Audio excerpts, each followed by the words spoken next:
On February 14th, Valentine's Day, LinkedIn announces that they are changing their API and our app now no longer works. So our Oh app no. our app was perfect for 4 days. Not a fun day at all.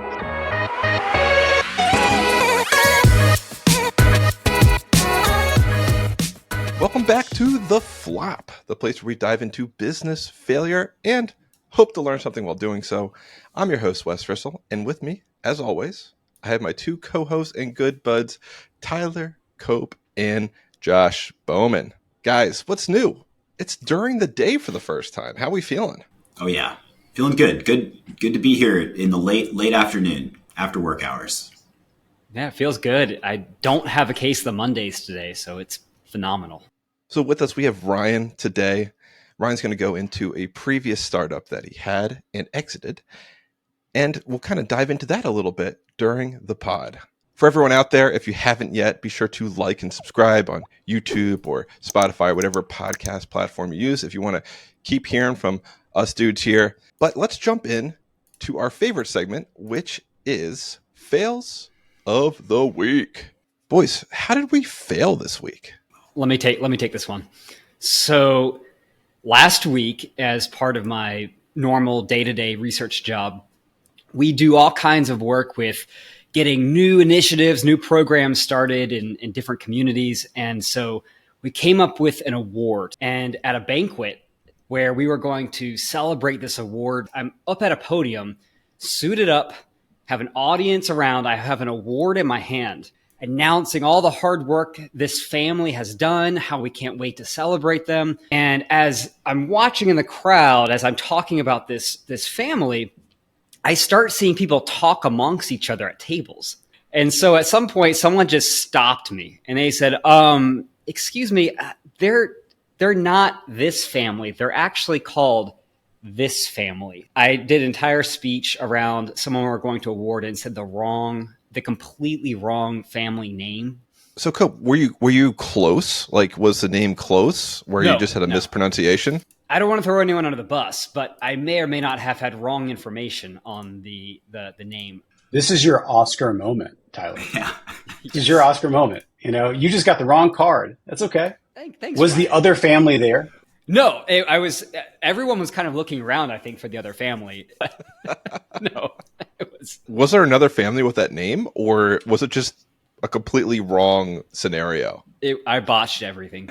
That's great. Total fail on my end. That was Tyler's fail. Bowman, how'd you fail? Man, I can't beat Tyler this week. I've been getting into the pickleball, fastest growing sport in America. And, I forgot to warm up the hammies this week. And yeah, I just got a nice strong pull in one of those leg muscles. Minor injury on the court. And it was very obvious. I was so excited. I ran from my car to the pickleball courts and then immediately started playing. Well, I'll go next because that's a little bit easier to follow up than Tyler's was. Because I got a baby fail. This is a baby fail. I wish I could say it was like a big fail, but it was a baby one. I bought a car recently. I probably had it for about a month at this point. When I drove it off the lot, everything seemed to be working fine. Until about a month later, I turned on the windshield wipers, and they're just making a crap ton of noise. But it ended up just needing to replace them. Wasted $20 and, a good bit of worry that something else is wrong with the car. Wait a minute. When you said baby fail, Wes, I was expecting failure of you as a father since you have a new child. Me too. You really led us astray. You've also failed in your fail of the week. So there you go. You got 2 baby fails. Yeah, it wasn't good enough. Wes, you got a double fail, but I have an actual baby fail. Oh, okay. Let's hear it. There's this product called the Diaper Genie. Okay. It is great. Whenever you change your newborn's diaper, you just step on the Diaper Genie. It pops open. You deposit the diaper in, and there is a perfectly built bag to collect and then seal the Diaper Genie. So you do not have the wonderful aroma of baby diaper. Now, it's very important that every few weeks, depending on how many diapers you're going through, you swap out the Diaper Genie. Now, I'm a new father. And if you know anything about new fathers, sometimes we are sleep deprived. I hear that. I took out bomb disposal unit style, and then I just went to bed. and I did not tie off the new diaper genie. So the next morning, I just started dropping them in. Drop in another one, another one, another one. Fast forward 5, 6 days later, I'm like, wow, like we're really stuffing a lot in there. And it's starting to smell a little bit. I open it up. There is no bag. It is not tied. It is just a week of diapers just hanging out at the bottom. It is exactly what you think it is. So to all the parents out there, I hope that you are not alone in having done this, because I have gone through that experience now. It is not fun, and it is a real baby fail of the week. Oh, man, you got me beat. You definitely got me beat there. I did test. I mean, that seal on the outside, it works. But when you open it to swap it out, there is nothing to prevent that. Well, let's move on into the meat and taters of the episode. I'm going to hand the reins off to Mr. Bowman for this one. So, Bowman, take us away here, my friend. Awesome. Thanks, Wes. All right. So, Rhino is a fundraiser, a product builder, a record holder, and a new father. So we're really happy to have you on, Ryan, to the flop to hang out with the boys. Again, welcome. Thanks for being here and taking the time. Thanks for having me. Josh, Wes, and Tyler, the boys, the flop, all of the stuff. Let's dig into some fun, epic stories. Yes, I love that. Okay, so Ryan, here we go. You have built a company, had a successful exit. You've raised money, food, and awareness in the nonprofit space. And you are super involved in the Raleigh, North Carolina startup community. So what I want to dive into first is, man, how was your time off last month?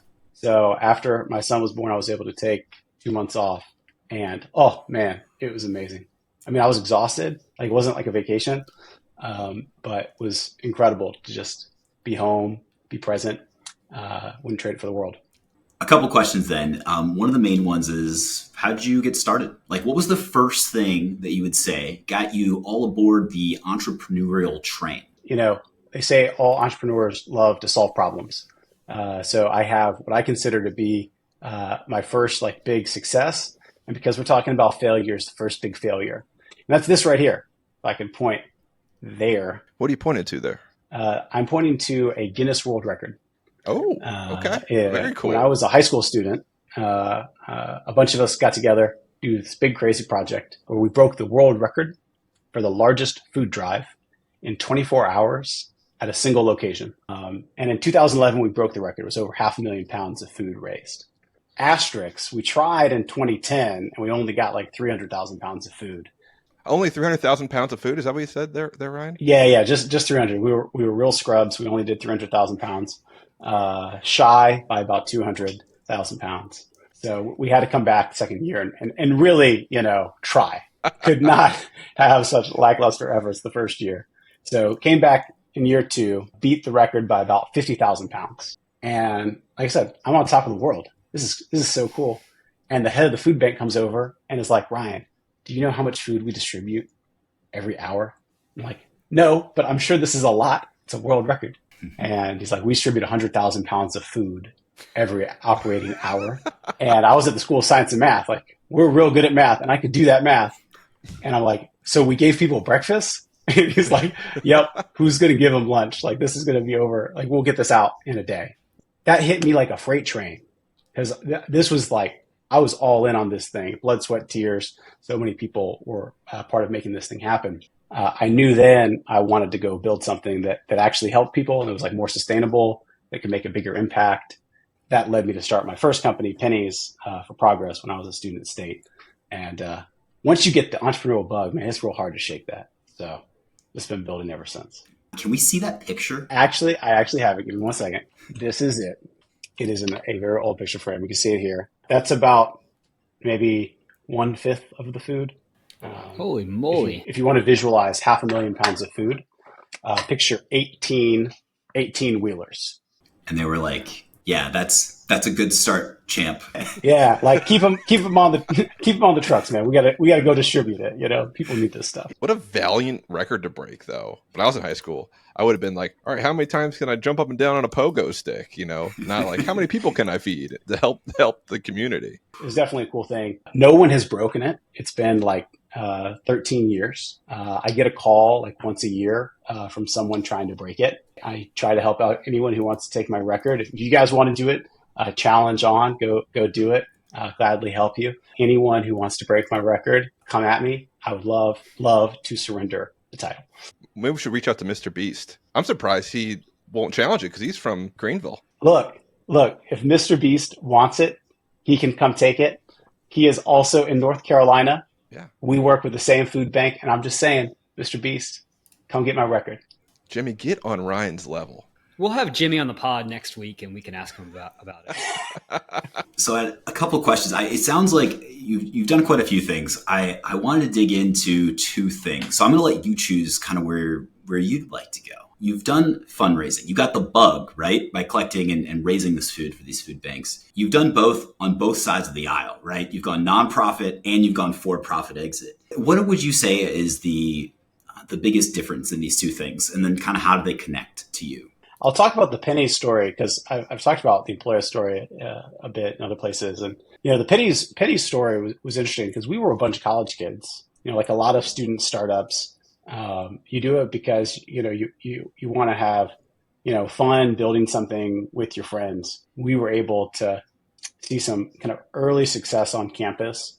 We talk about how we want to change the world. And I'm pitching and I get up on stage and I hold this penny up.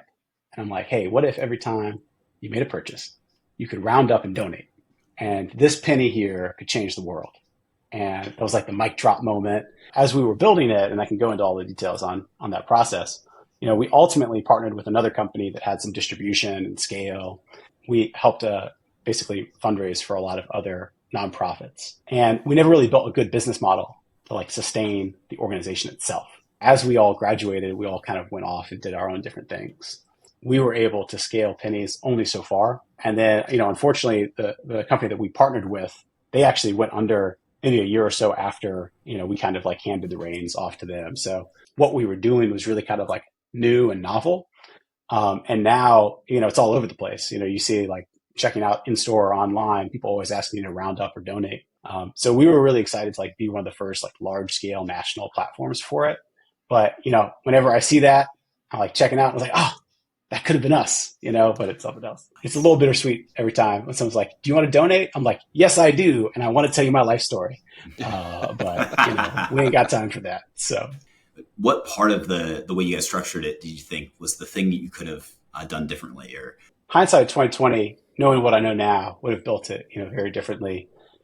We were really good at fundraising for other people. That was kind of our core thing. And we were kind of, I guess the word was purist, we really wanted to make sure that the most amount of money that could go to an organization would actually go to that organization. So we looked at companies like United Way and we're like, oh, okay, well, you've got professional fundraisers, they're charging 15 to 20%. We'll just be better than them. We'll only charge 5 or 10%. We didn't really look at what the real opportunity was in the business, which was, hey, you've got businesses who want to fundraise for their local community. Let's sell this to them. Let's get these businesses to pay us. We could have probably built a revenue model off of that would have sustained a small business. But we were really just focused on fundraising for other folks. You were just too good of a guy, Ryan. You're just too good of a guy. Yeah, we shouldn't have been given away for free. That's really what it was. I mean, we had 60,000 schools. We had, thousands of stores using this thing. But, ultimately, the money wasn't there. We were happy to have raised a lot of money for other people, but, it would have been great to have continued to scale it.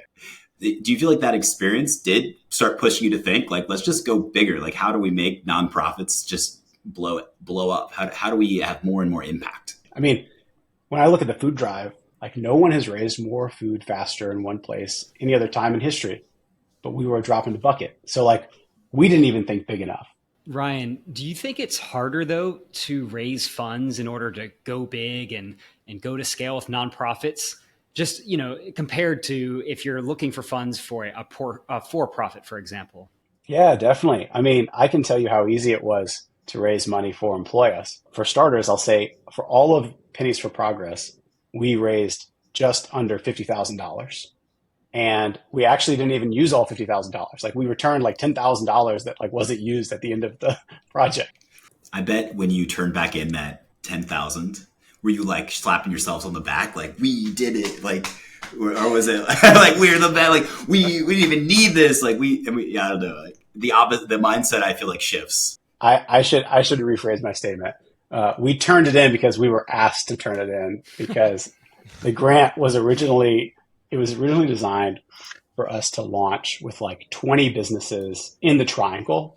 And then we did all this stuff and we're scaling and we're in all schools. Like we partnered with Donors Choose. So we could fund any school in America. So I was like, I've got businesses everywhere. And they were like, you don't need this money anymore. So it was awkward. I did not enjoy giving that money back.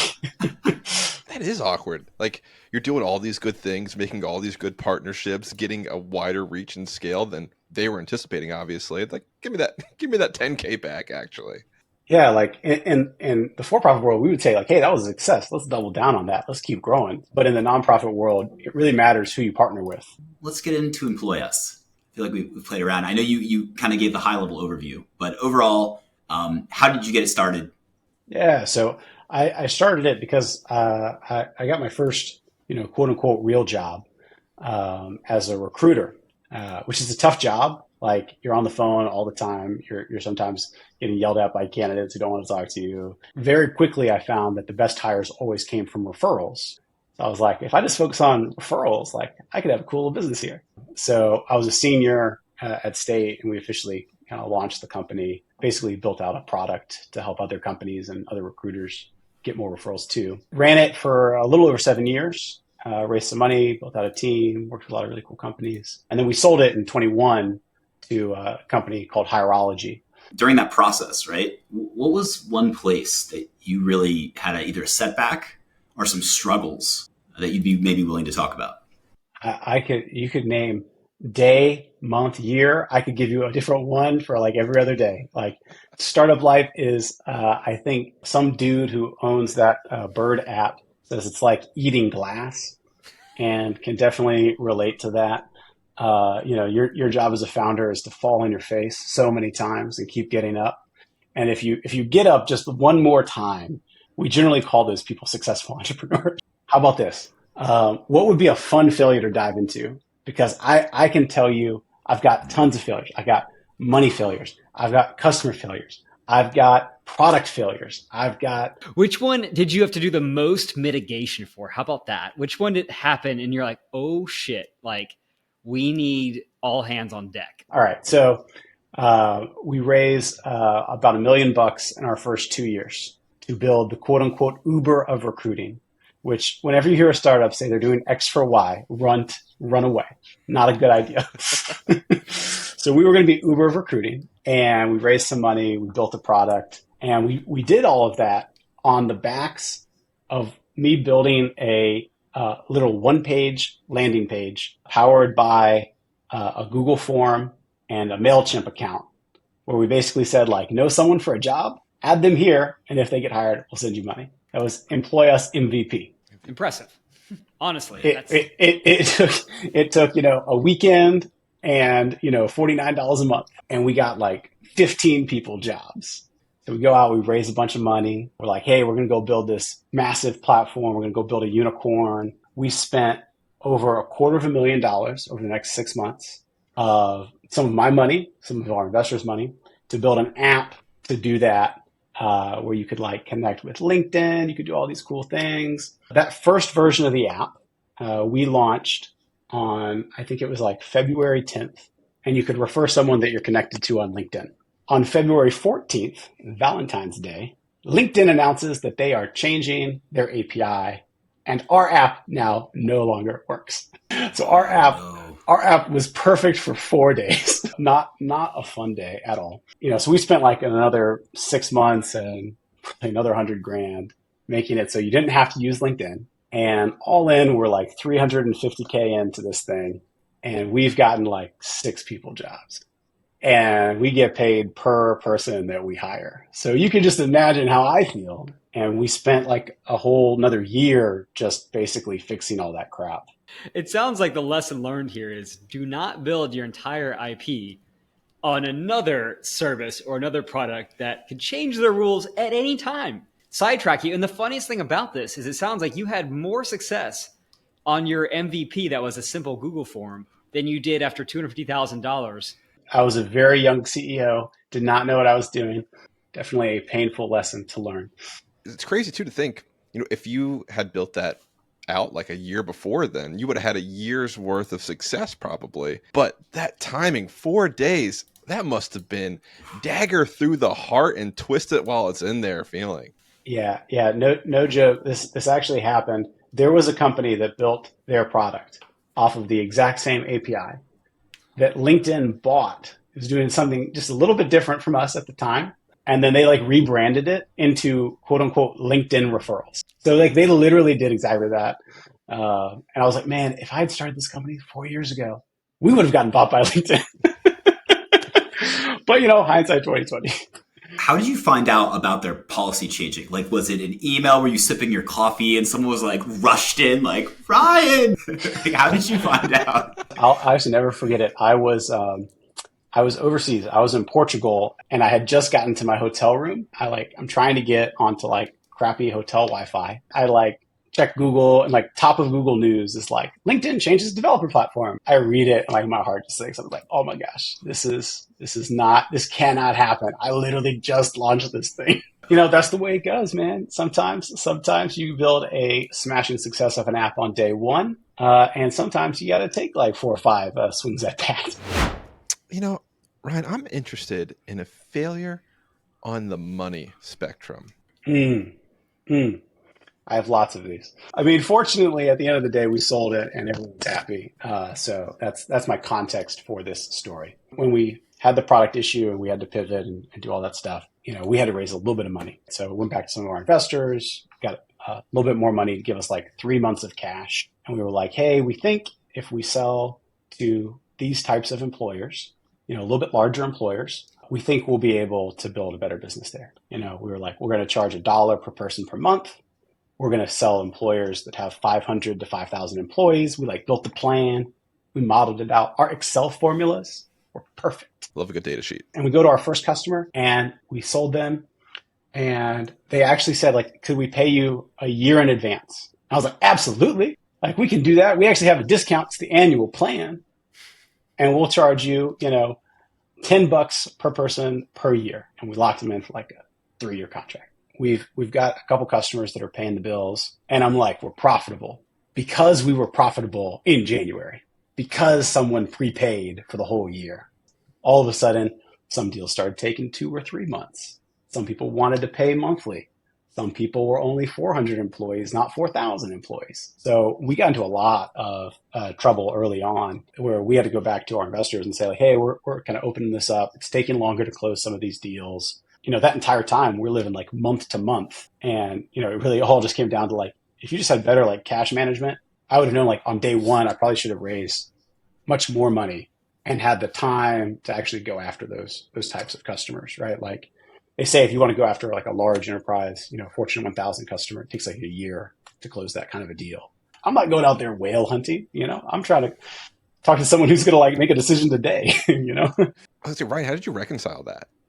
Did you change up your pricing model or? We struggled early on trying to figure out what's the right market? Are there types of roles we should really focus on? Are there types of employers we should really focus on? Ultimately, we kind of found our sweet spot where generally very large companies like Fortune 1000 was where we were able to get some good traction with. But our real bread and butter were those staffing agencies.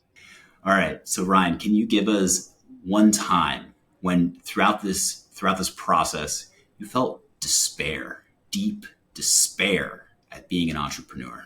Tough question. Now that we've already laid out some of the context of the ups and downs of Employus, when we were making that first pivot and we were trying to find the right business model, we were trying to land that first customer, we had a big demo with a very large local employer. I won't say what their name is, but let's just say they are an article of clothing and a color. And if you combine those two things, you could probably figure out who I'm talking about.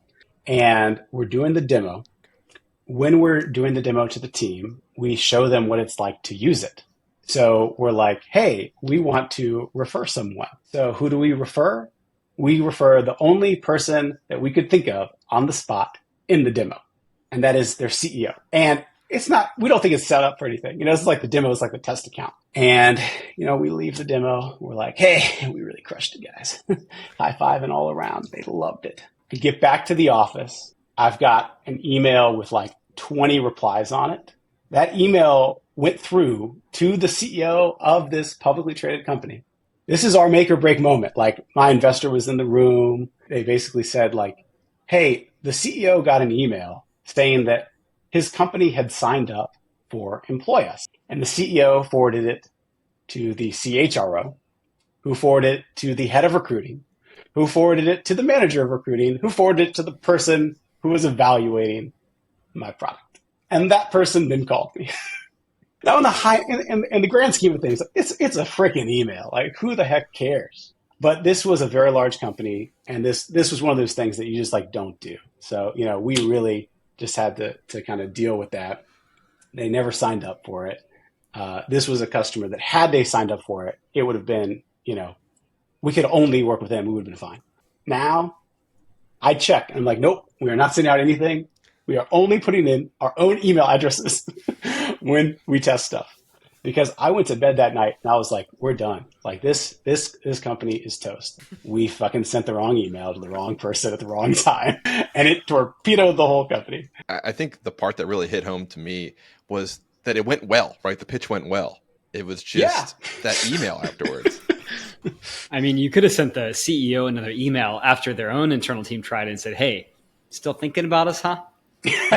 Automatic. Hey, I saw you haven't claimed your account yet. Tyler, you bring up a really important point. In this world of phishing emails, how the heck did a sketchy email from me get through? Good point. I'm just saying. I think I deserve a reward. Final question for you, Ryan. Do you have any advice? Well, seeing as how The Flop, I believe, is a free podcast, you get what you pay for. So here is some advice. I think the biggest thing for founders that was told to me when COVID happened, it is don't wish for calm seas, but a strong ship.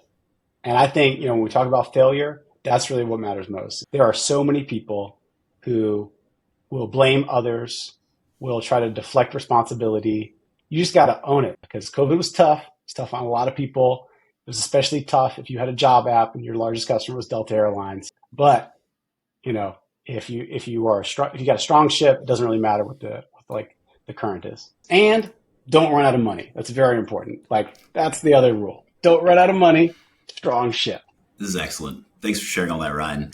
This is where we would segment over into everyone's, specifically my favorite segment of the podcast, which is Find the Flop, our game show. Wes, are you ready for this? Oh, I'm ready. I'm ready to add to the scoreboard, Bowman. Let's get this going here. All right, let's do this thing. Real quick, Ryan, this is how it goes. Every week, we have a couple questions. I ask random questions about industries or products that have failed. Usually, I'm going to give 4 different products or companies, and 3 of them have done amazing, but 1 has flopped. And what we have to do is find the flop. Scoreboard is Wes has 14 points. Tyler has 4 points. Guests are absolutely winning. So today's theme are video games.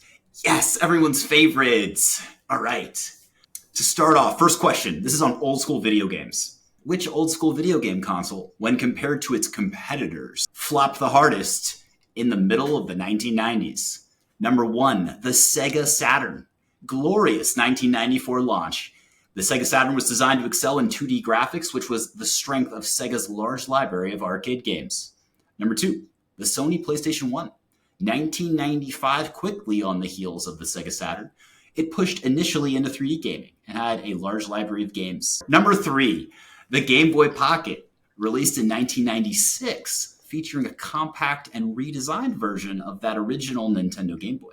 Finally, number 4, the Nintendo 64, also 1996. It was notable for pioneering use of 3D graphics. Which of these, when compared to the others, flopped? Easy. Give me the first one.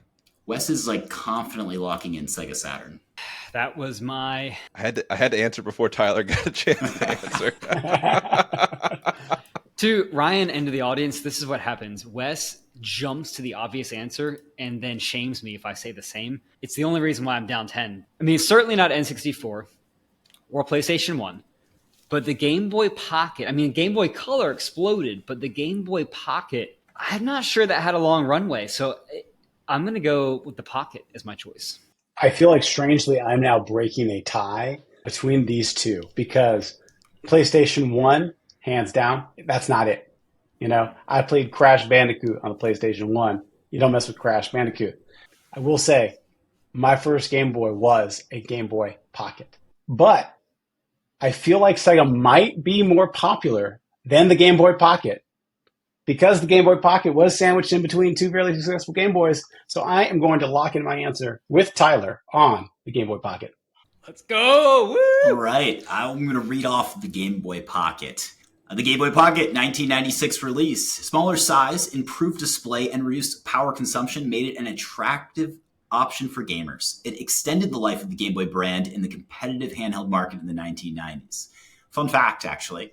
It introduced a true black and white display, which before, if you guys remember, there's like that pea green color display that like people just put up with. The innovation of the Pocket was like this perfect slice of like, we're going to do it better, but not too much different, that Nintendo has always been really good at because they have to have like really good hits. Unfortunately for you guys, Wes was correct. The Sega Saturn suffered from a rushed release and high price, leading to poor sales compared to its competitors. It was crushed by the PlayStation 1's launch. Question number 2. Which Nintendo console, when compared to all of the Nintendo consoles alone, so which of these Nintendo consoles flopped the hardest? Number 1, the Nintendo Wii, launched in 2006, was a home video game console known for its innovative motion-controlled gameplay. Number 2, the Nintendo Virtual Boy, launched in 1995 with the tagline, a 3D game for a 3D world. Number 3, the Wii U, released in late 2012 as the Wii's successor. It was the first Nintendo console to support high-definition graphics and featured new innovative Wii U gamepad with an embedded touchscreen. And finally, number 4, the Nintendo Entertainment System, the NES, released in 1985, the early 8-bit third-generation home video game console. I'm going to go with Wii U just so I can get something in first. I have no idea. I will double down with Ryan's guess and also say the Wii U. I'm going with the Virtual Boy. Are you sure, Tyler? Are you sure you want to lock that one in? The last 2 times that I walked back, I lost. No. I always try to trick Tyler out of the right answer. All right, so the Wii U, released in 2012. It did face challenges, including low sales, attributed to a weak lineup of launch games, limited third-party support, poor marketing. It had a cool, innovative controller, but it had a short battery life. People did not like the Wii U. The Wii U was the second worst of all of Nintendo's worst launches of all time. Their number 1 worst launch, and that was a trick question, was the Nintendo Virtual Boy. The Nintendo Virtual Boy was criticized for its poor 3D effects and discomfort during play and lack of compelling games, leading to its complete discontinuation in less than 1 year. It was described as like playing a video game, but through a submarine's periscope with your neck cramping and a red light glare included into your eyes. Nice job, Cope. Cope brings one in to up to 5 on the scoreboard. Guys, I've got a final question. Because we talk so much about Wii and Nintendo so much, we got to get into the console wars. Over the past 30 years, there has been a big console war going on between PlayStation and Xbox. Of these 2 companies, which has had more units sold and a larger market share for the majority of the last 30 years? PlayStation. You know what? That's the easy answer. PlayStation's the easy answer. I'm going to take the hard answer, which is Xbox. Plus, Microsoft owns them. I'm sure they do something right. Ryan and Tyler are clearly gamers, and Wes is not. The PlayStation brand has generally held more share. They are by far the best console makers and have sold way more units worldwide. However, I will give a bonus point to anyone who guesses, of all the Xbox consoles, what was the only Xbox console that actually competed successfully with PlayStation? The 360. Xbox 360. Yeah, 360V, PlayStation 3, right?